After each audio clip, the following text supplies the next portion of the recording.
Hey there, welcome to my channel. I'm here to help you relax tonight. Though before you get too cozy, take a moment to like the video and subscribe, but only if you genuinely enjoy what I do here. Let me know in the comments where you're tuning in from and what time it is for you. Let's enjoy the story.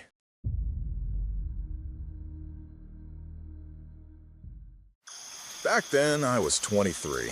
Living alone in a tiny, crappy one-bedroom apartment on the third floor of an old building.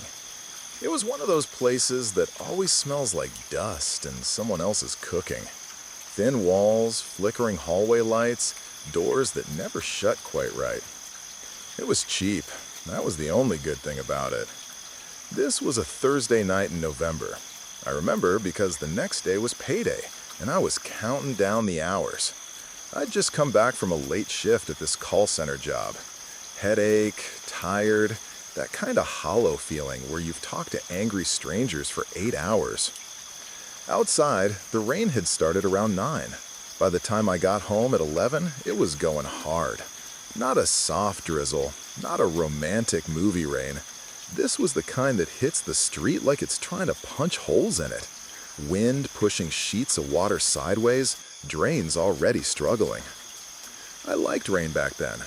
I remember standing in the parking lot a bit longer than I needed to, watching it hit the streetlights. Little bright circles under each lamp, like someone had cut holes in the darkness. When I got up to the third floor, the hallway was dim as usual. One of the bulbs had gone out, so the middle of the hall was this long gray tunnel. My door, 3B, was near the end. As I walked, I passed Mrs. Carter's door, 3A. She was this old lady with wild gray hair and a permanent worried face. Always watching the hallway like she expected something bad to come around the corner. Her door opened a crack just as I passed. I almost jumped. "Late night again?" she asked, one eye peeking out. "Yeah," I said. "Storm came out of nowhere, huh?" She glanced past me down the hall, then toward the stairwell window. The rain was so loud it almost drowned her voice out. "Storm was on the forecast all week," she said. "You should pay attention." "Guess I missed that," I said, trying to smile. She didn't smile back. She looked at me in this weird, searching way. "You're on the third floor," she said quietly. "You hear knocking tonight? You don't answer." I laughed a little, thinking she was making some kind of joke. "From who?" I asked. "The roof?" Her face didn't change. If anything, she looked more serious. "Just remember," she said, and then shut the door. The chain lock slid into place on the other side. It was weird, but honestly, I was too tired to think about it much. I figured she was just lonely and strange. You know, how some old people get. In my apartment, I did what I always did. Kicked off my shoes, tossed my bag on the chair, turned on my computer, and threw some instant noodles on the stove. The rain beat against the single thin window in the living room, rattling the glass. The place felt smaller than usual with the storm outside, like the walls were leaning in. I ate in front of the computer, scrolling through Reddit and YouTube. I ended up on one of those true horror stories videos, the kind with text-to-speech and creepy background music. They had titles like, "I Answered the Wrong Call," and "The Knocking Didn't Stop." You know the type. One thumbnail caught my eye. "True Night Rain Horror Story. This Really Happened." The title stuck with me, mostly because of how dramatic it sounded. I clicked without thinking. The story was about some guy home alone during a storm who kept hearing someone knocking on his window on the third floor. The comments were full of people saying, "This happened to me too," and "Never open your window in the rain at night." It was creepy, but it also felt cheesy and fake. I kept pausing it to answer messages, scroll Twitter, whatever. Around midnight, my sister Lily called. She lived 2 hours away in another city. We talked a lot, especially when I was walking home or eating late. "Hey," she said, "you sound dead." "Ugh, long shift," I said. "I swear if one more person asks to speak to my manager." She laughed. Just hearing her made me feel better. We talked about dumb stuff. Her annoying coworker, my rent going up, Mom sending us weird Facebook memes. While we talked, the rain got louder. It was hitting the windows so hard it sounded like a handful of pebbles being thrown over and over. "Damn," Lily said suddenly. "Is that rain on your end or mine?" "Mine," I said. "Feels like it's about to punch through the glass." We joked about the apartment flooding and me floating around the living room on my mattress like a sad boat. Nothing felt weird yet. Everything still felt normal. I didn't know that was the last normal part of that night. Around 12:30, the lights flickered. We both went quiet. "You see that?" I asked. "Yeah," she said. "Weird." The lights steadied. Then the building made this deep, low groan. Old pipes, old wood shifting. It felt like the whole place exhaled. "Okay, that was creepy," I said, forcing a laugh. "Old building," Lily said. "You're fine. You got locks on your door, right?" "Yeah," I said, glancing at the deadbolt, the chain, the cheap knob lock, all closed. 3 of them. "Good," she said. "Shame they don't keep ghosts out." "Shut up," I said. We talked for another 10 minutes. I wandered around the apartment, phone pressed to my ear, picking up random stuff, straightening the already straight picture on the wall, just fidgeting. When I walked past the window, lightning flashed outside. For half a second, the whole living room lit up stark white. And I swear, in that flash, I saw something.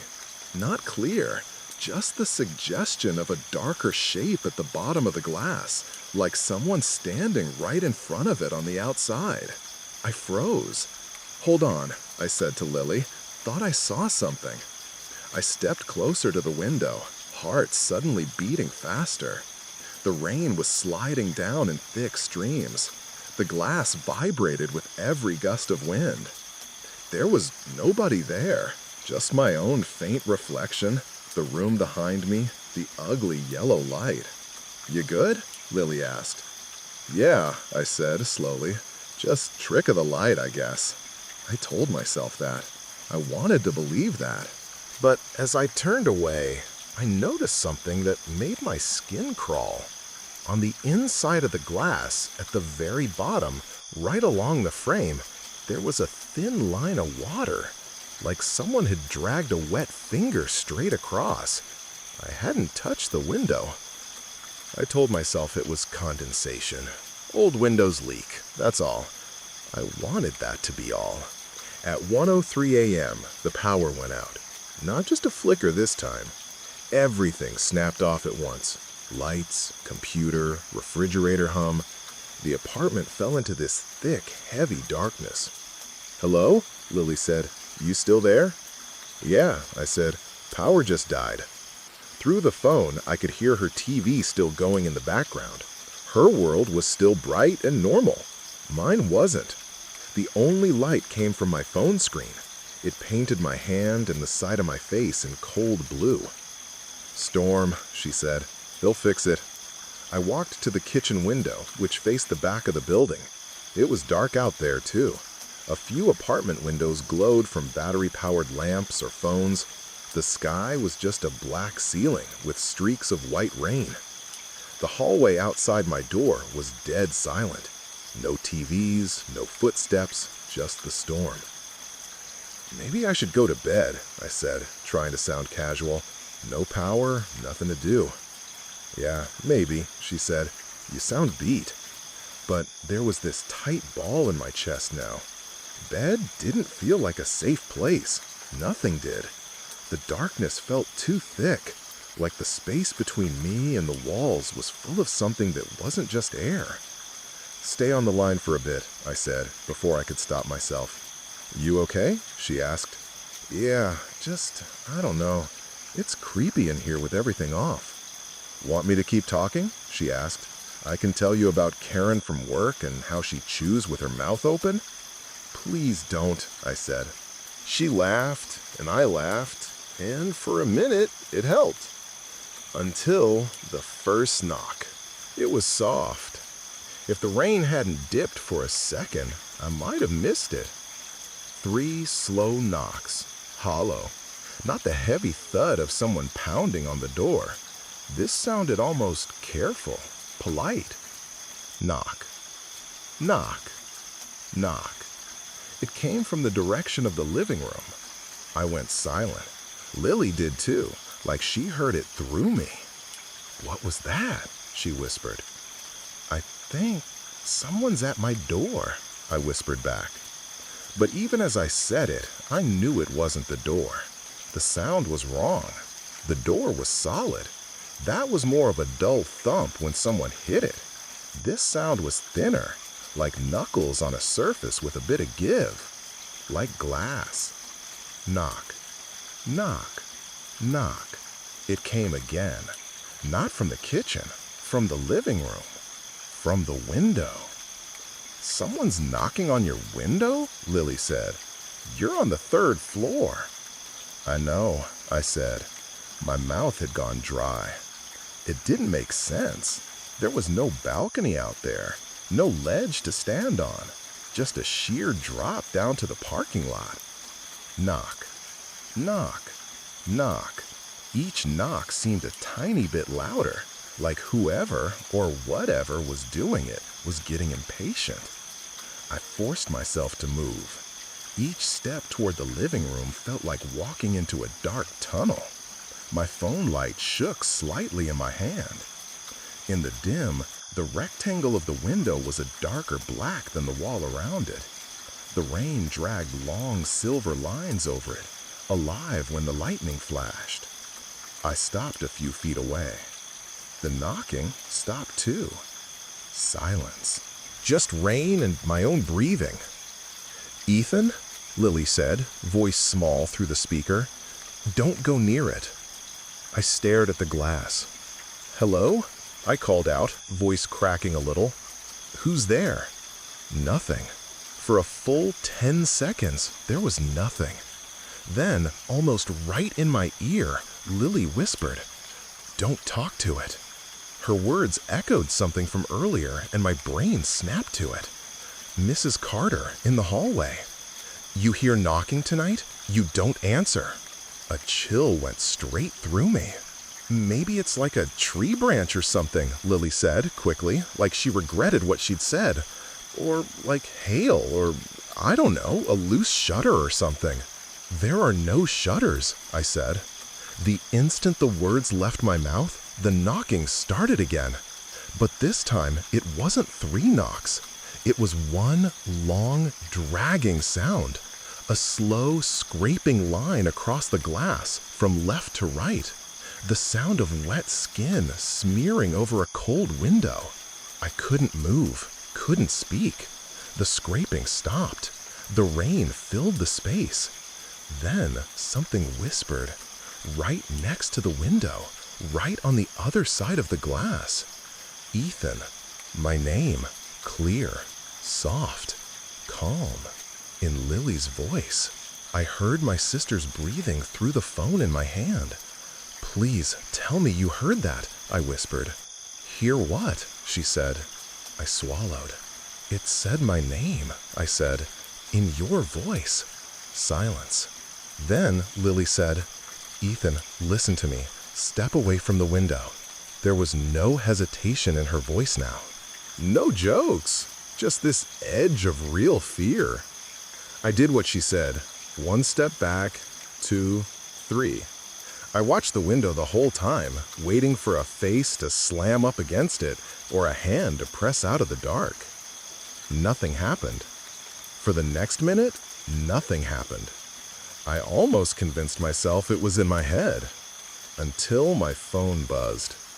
Lily was still on the call, but a notification banner slid across the top of the screen. Incoming call. From Ethan. Me. My own number. Calling me. For a second, I honestly thought my brain had broken. I stared at the screen. My name. My own phone number. The picture I'd set for my contact? Some dumb selfie Lily had taken of me half asleep on the couch. The call kept coming in, overlapping the current call with Lily. 2 little buttons under it. Accept? Decline. On the other end, Lily's voice sounded distant now. Ethan? What's going on? You're freaking me out. Another buzz, another vibration in my palm. The storm outside roared like it was excited too. I'm getting a call, I whispered. So, she said, who is it? I swallowed. Me, I said. The word felt wrong in my mouth. There was a soft click on the line, then a tiny bit of static. What do you mean, you? She asked. Use words. My phone is calling me, I said, louder this time, from my own number. That's not how that works, she said automatically, but she sounded less sure of herself now. The call kept flashing on the screen, almost insistent. Incoming call. Ethan, me. I didn't answer. I didn't decline. I just stood there, staring, listening to it vibrate, like it was getting irritated. Outside, a flash of lightning lit up the room. For the first time since the knocking started, I looked away from the screen and toward the window. There was a shape there now. Not clear, not detailed, just a darker outline within the darkness, right up against the glass, like someone standing on the other side, pressed as close as they could get. I couldn't see a face, couldn't see eyes, but I could feel it looking at me. The phone kept vibrating. Finally, my thumb slipped. I hit accept. The second I accepted the call, the world went muffled. Lily's voice cut out like someone had hit mute on her. The rain faded to a distant roar. In my ear, on the new call, I heard breathing. My breathing. Same rhythm, same little hitch in the inhale I know I do when I'm panicking. Hello? I said, my voice sounding small and thin. The breathing matched my words, just a tiny fraction of a second behind, like an echo trapped in a cave. Hello? The other me said. Same voice, same tone, but wrong in this tiny way I can't explain. Like when you hear your own voice on a recording, and it sounds familiar and alien at the same time. Who is this? I demanded, because that's what people say in movies, and my brain had nothing else. A soft chuckle. You know who this is, the other voice said. Behind the breath and the words, I could hear something else. A faint tapping, like fingers on glass, and something wet, like water dripping on a hard floor. Look at the window, the voice said. I don't want to, I whispered. Look, it said again, a little firmer. My head turned on its own. My body felt heavy and light at the same time. The shape was still at the window, pressed against the glass. Lightning flashed, and for a brief second, I saw a face. It was my face. My own features, my own eyes, staring back at me from outside the third-story window, soaking wet, hair plastered to my forehead. My mouth moved, but the words didn't line up with what I was hearing in my ear. You left me out here, the voice on the phone said. You always leave me out here. I stumbled back, choking on air. My heart hammered so hard it hurt. This isn't real, I said. This is some kind of... You remember Dad, the voice cut in. Everything inside me stopped. Don't, I croaked. You remember the last night it rained like this, it said.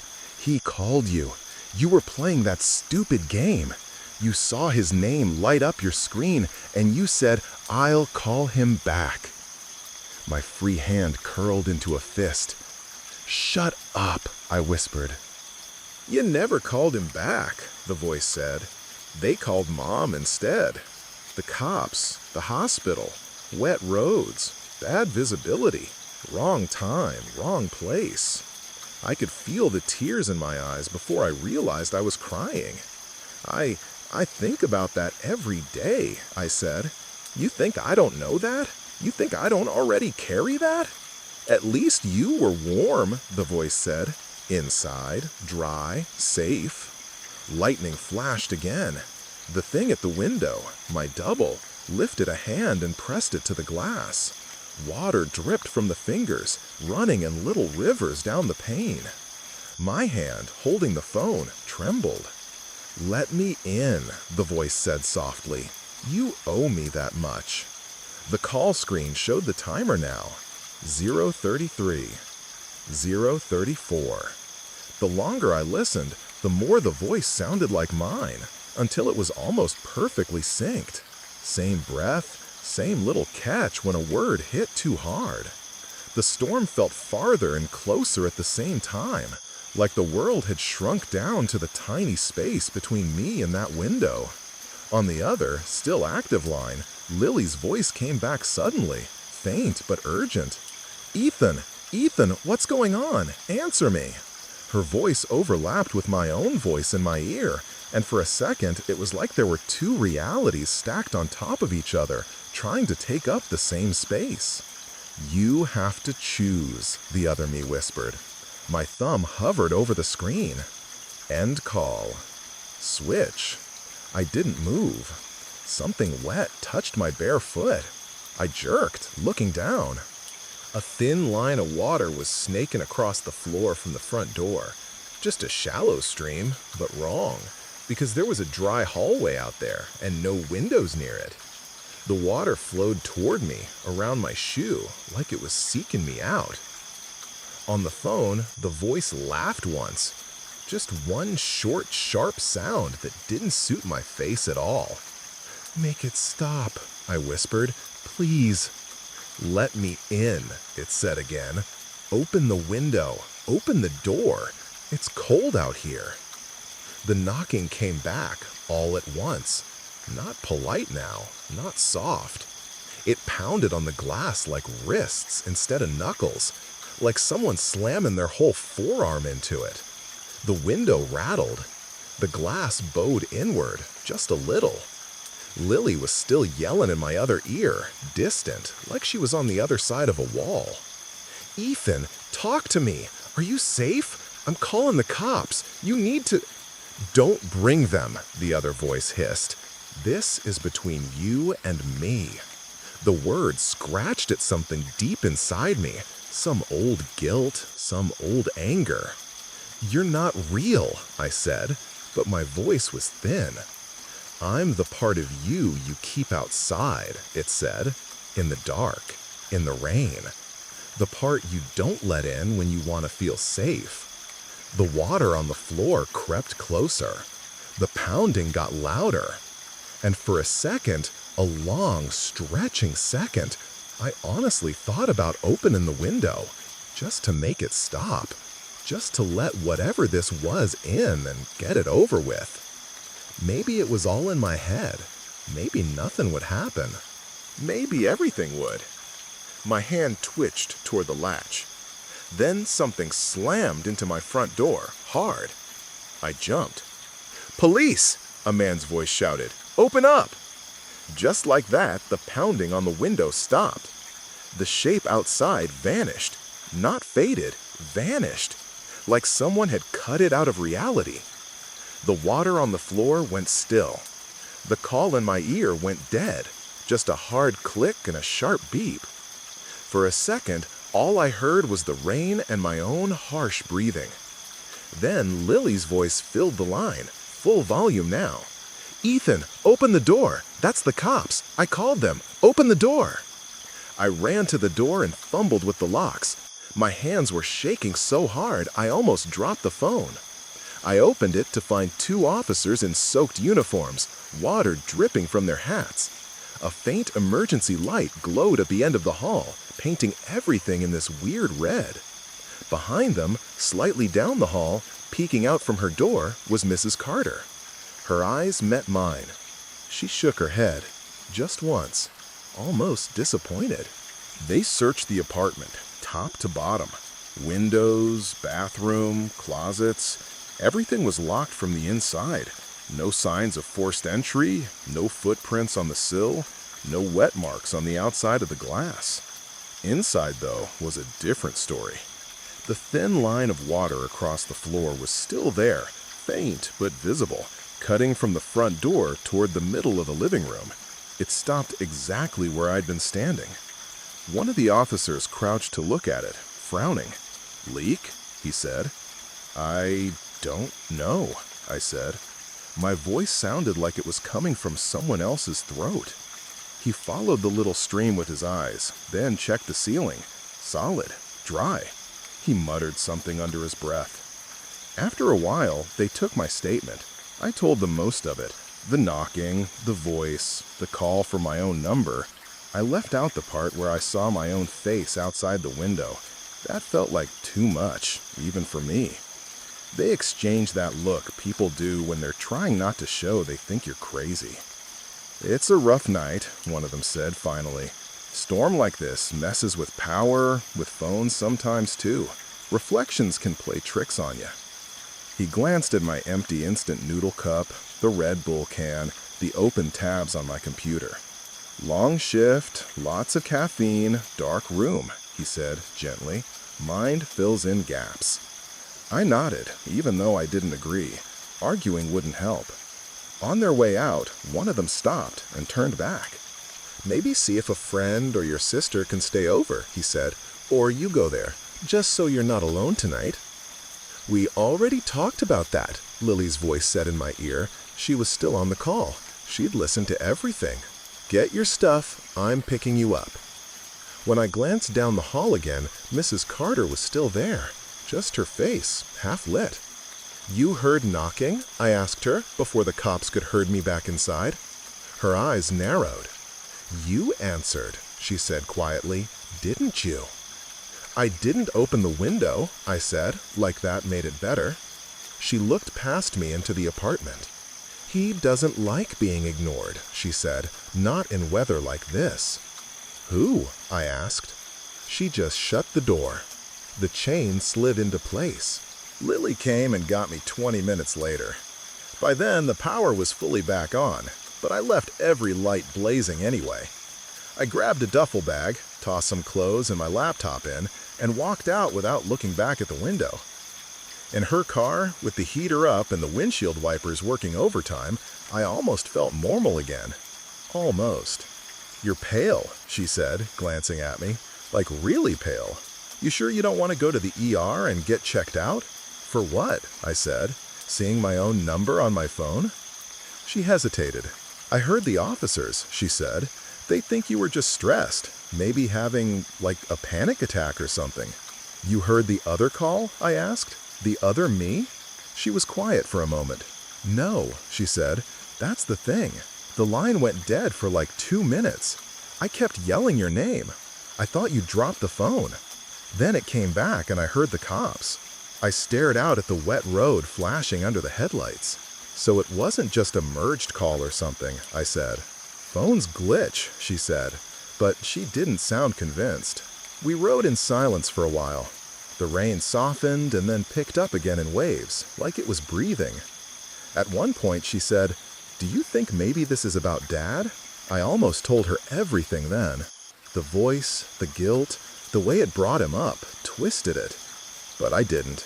"I think I'm tired," I said instead. She let it drop. That night, I slept on her couch. No weird dreams. No calls, no knocking. In the morning, the storm had moved on, and the sky was a bright, fake blue, like nothing bad had ever happened. For a while, I almost convinced myself it really was stress. Lack of sleep, too many horror videos right before bed. I moved out of that apartment 2 months later anyway, just to be safe. If this was the end, maybe I'd believe the "it was all in your head" version. But it wasn't. 3 days after I moved into a new place across town, I got a text from an unknown number. No name, just a gray bubble.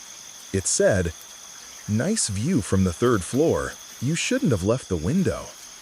No emoji, no context, just that.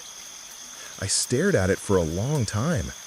I typed, "Who is this?" and deleted it.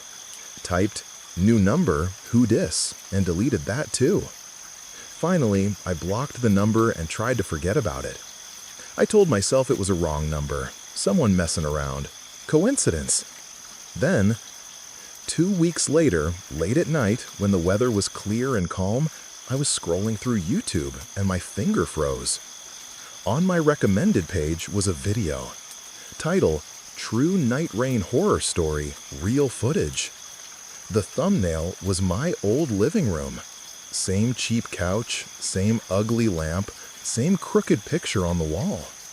My stomach dropped. I tapped it with a hand that didn't feel like it belonged to me. The video started with a shot from the corner of the room, like a security camera, grainy, slightly tilted. Me, sitting on the couch, headphones on, staring at my laptop. Rain hammering the window. Right away, I knew something was off. I never owned a camera like that. I never set anything up. I never gave anyone permission to film me. The video timestamp in the corner read the date from that night. The time? 12:47 a.m. I watched myself stand up, wander to the kitchen, talk on the phone. No audio beyond the storm, just static and rain. At 1:03 a.m., the power went out on the video too. The screen went black. For a second, I thought that was it. Then, slowly, the image came back, but darker now, like it was lit by only a tiny bit of leftover battery power. My own shape was in the frame, just barely, standing in the middle of the room, phone to my ear. I watched myself turn toward the window. The camera view was angled so I could see both me and the glass.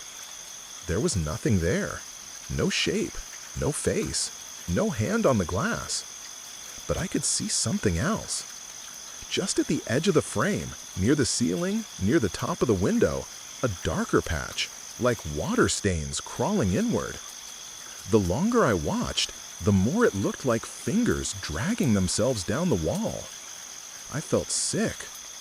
Someone had uploaded this, someone who wasn't me, from an account with no name, no picture, no other videos, just this one. The description said, "This happened to me, but I was on the other side." My chest tightened. I scrolled down to the comments. Most of them were the usual stuff. Fake but cool, this is why I close my blinds, this is cap. But one, about halfway down, made my skin prickle. The username was nightrain_333. The comment said, if he'd opened the window, it would have stopped. I clicked the username. The account had joined YouTube the day after my storm night.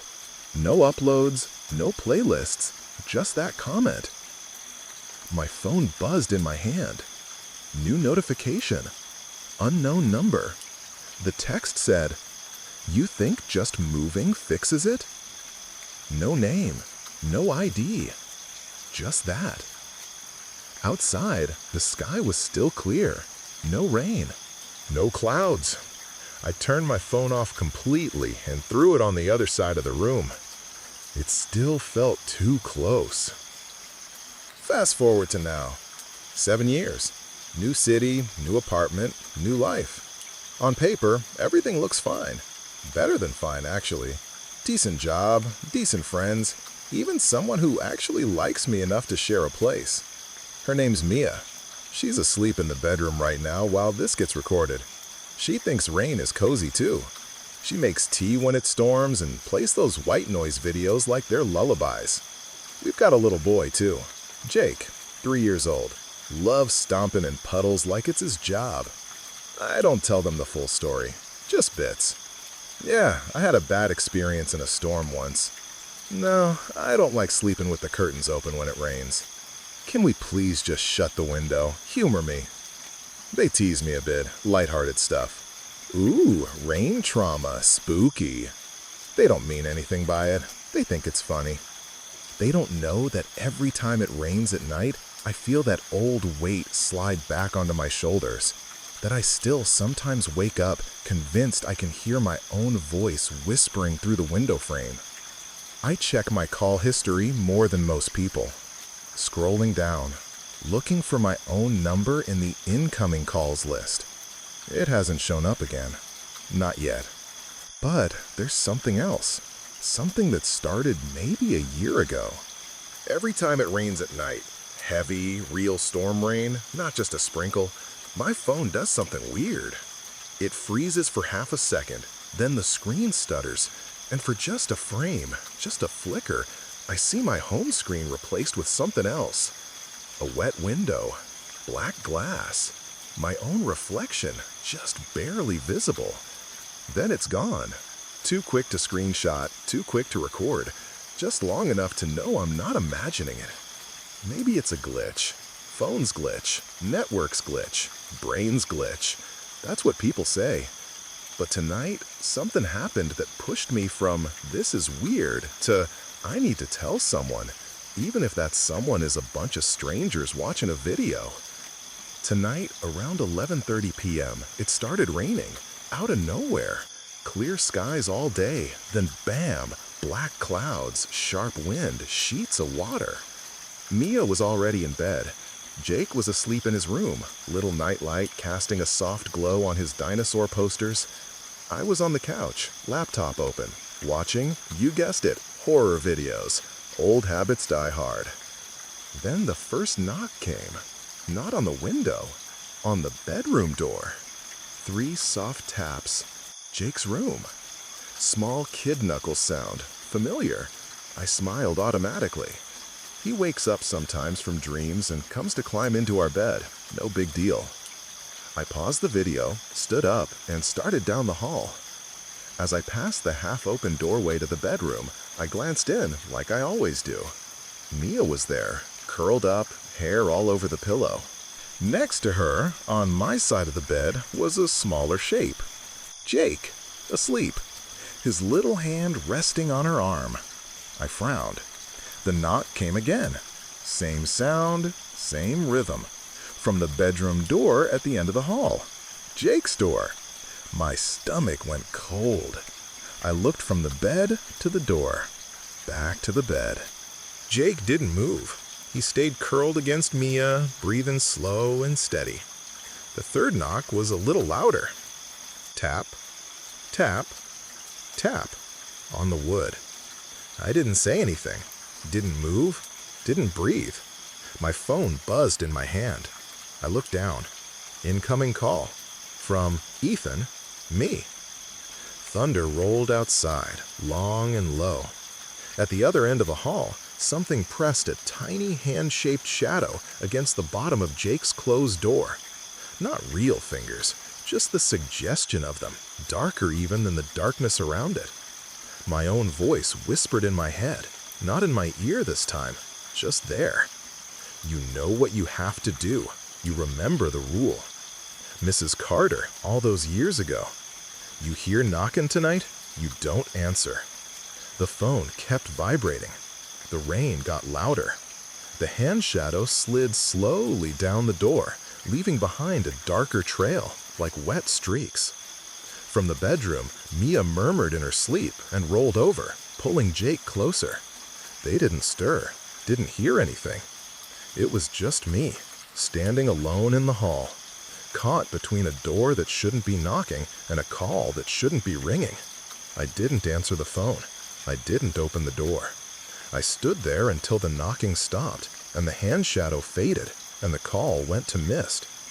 When I finally checked my call log, my number wasn't there. Instead, in the recent list, under missed calls, there was something else. No number, no name, just one word. Outside. The time next to it matched exactly when the knocking started. So now here we are, you and me, and whatever else might be listening. You can think this is just a story, something made up for views, for clicks, for that little tingle down your spine before you go to bed. You can tell yourself that phones don't call themselves, that voices can't come through glass, that guilt can't chew a hole big enough in your reality for something else to crawl through. You can tell yourself that. Just do one thing. Next time it's late and the rain starts up hard and you're alone in a room with a window, if you hear knocking on the glass, on the door, on the walls, Check where the people you love actually are before you answer. Look at your call history. Look at the name on the screen. And if it's yours, let it ring.